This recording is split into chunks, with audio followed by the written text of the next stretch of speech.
Greetings, everyone. We're here with Simon Payne, also known as Fredy122, starting top liner of SK Gaming. What's up, Freddy? Hey.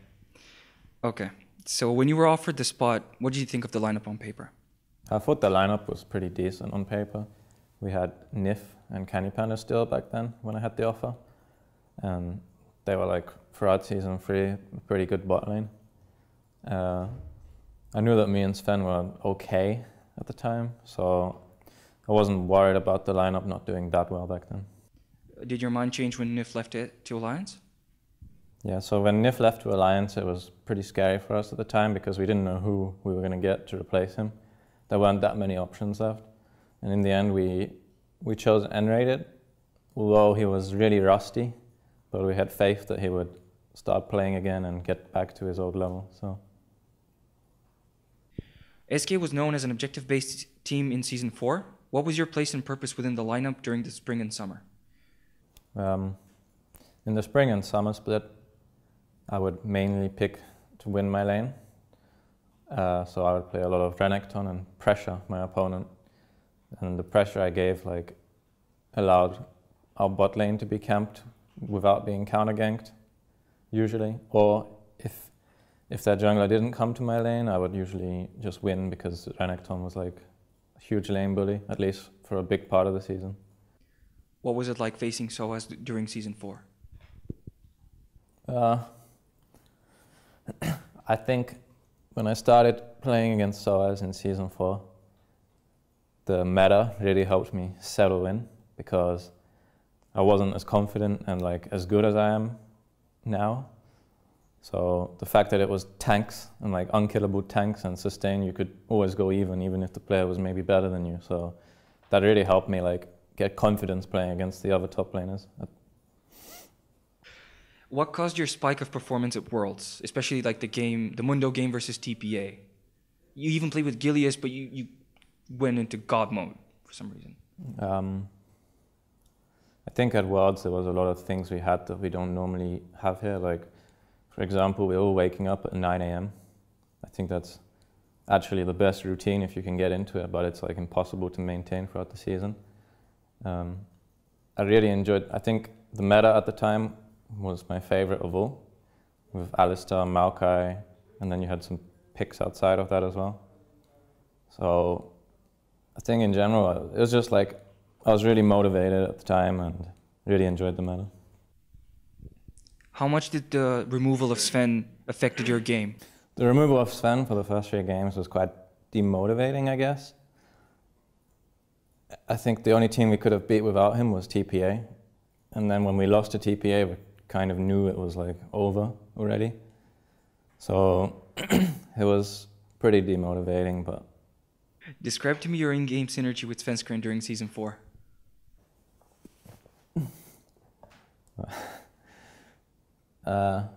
My synergy with Sven in Season 4 was more we just kind of leave each other alone and do our own thing. So he wouldn't really gank top lane. He would rather do stuff elsewhere on the map.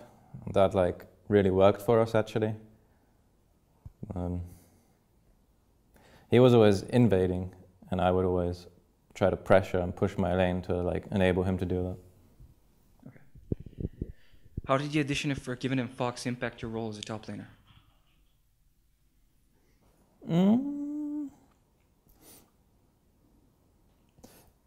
I don't think Forgiven and Fox joining a team influenced my role or my playstyle that much. I think more the meta did, the meta changes. I still try and play a similar way, but it just depends on the champion. Do you like the current meta? The current meta is not my favorite. I prefer to play tanks, but you can't play them right now. You have to play APs because every magic resist item is just too weak. So, yeah. You were spamming off meta picks during the preseason in top lane, so Kennen and Azir in solo queue. Why did you do that? And so Kennen was a champion I enjoyed and played throughout the whole time I've been playing League. I always come back to him a little, and I thought that he could actually be a decent pick against Gnar. So that was my reasoning behind that, because sooner or later we were going to be in the situation where we needed another pick against Nar. For Azir, I remember everyone on the team telling me how good it was and how broken it was. And I liked the playstyle of him as well, so I picked him up and I spammed him in solo queue. SK began LCS in Season 5 in an explosive manner. You went 8-0. So how was that achieved through your lens? I think we didn't really do anything special to get to 8-0. I think we were all on a good level at the time, and we found a few strategies, and we all had really good champion pools for the meta. And then we just won games and we kept winning, and that was it. Is a loss with the team needed to cool the hype off? Because there was a lot of hype coming into the game versus Fnatic. Yeah, I guess the loss versus Fnatic was kind of a reality check in a way. I'm disappointed the way we lost it. I think we could have done a lot better, but yeah. Were Fnatic the first ones to figure out SK? Or was it simply you guys not playing on an optimal level, in your opinion? I think it was more us playing on a bad level than them playing on a really good level and figuring us out. Does the same go to H2K and Unicorns of Love in terms of defeats? Yeah, I think the losses against everyone was us not playing at our best. That's not to say that other teams didn't play well, but I know that we can play at a higher level than we did in those games. With the LCS expanding to 10 teams, fresh blood has came into the scene. So give us a rundown of the following players. So first up, from Giants, Werlib. What do you think of him as a top laner? I think Werlib B plays like with a lot of aggression, but without much foot behind it. So that means he can go 10-0 or maybe even 0-10, depending on how the game goes. Next up is chachi from Unicorns of Love. I think chachi is good. He's really good skill-wise, and he's annoying to play against with his different picks. But I think sometimes he takes pocket picks too far, and that could cost him sometimes. Huni from Fnatic. I think that Huni is really annoying to play against, and I don't like his playstyle at all because he does not play lane phase. He will teleport away at the first chance he has, and if he gets a kill or two, then it's good for him. But if he teleports and he doesn't get anything, then his lane is automatically lost. So I don't like playing against that style. Cabo Shard from Gambit Gaming. I think Cabo Shard surprised me a little on how well he did, because when I saw him in amateur scene and we played against him a bit, I wasn't really impressed, but I think he's really progressed as a player. Overpal from Rocket.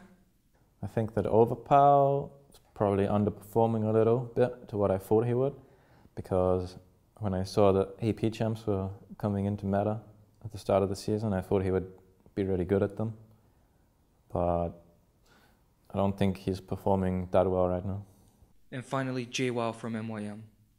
He had a lot of hype from the challenger scene, and everyone hypes him on Reddit, but I don't know how amazing he is. sOAZ, to some individuals, is still the king of top in Europe, but he's currently playing with Origen in the Challenger Series. Is that what he needs as a player to come back to the top? Because he was pretty burned out, it seemed, from LCS. Do you reckon he will come back reinvigorated, or will that be more like a drop in form for him? I think sOAZ will come back. I think it would take a while for him to get to his top level again, but I definitely think he will come back to LCS and he'll be a strong top laner. Final question. If for some reason you had to step down from SK and choose an heir for top lane from the EU pool at the moment, who would you choose and why? I think if I had to choose a top laner to fit into SK other than me, I'd probably pick Otto Amne, because I think he's good, but he's the most balanced top laner out of all the others. A lot of them have really extreme play styles, but I think Otto Amne is more balanced. Thank you very much, Fredy, for this interview. Last words are yours. Thanks to the sponsors and to SK and the fans for supporting us.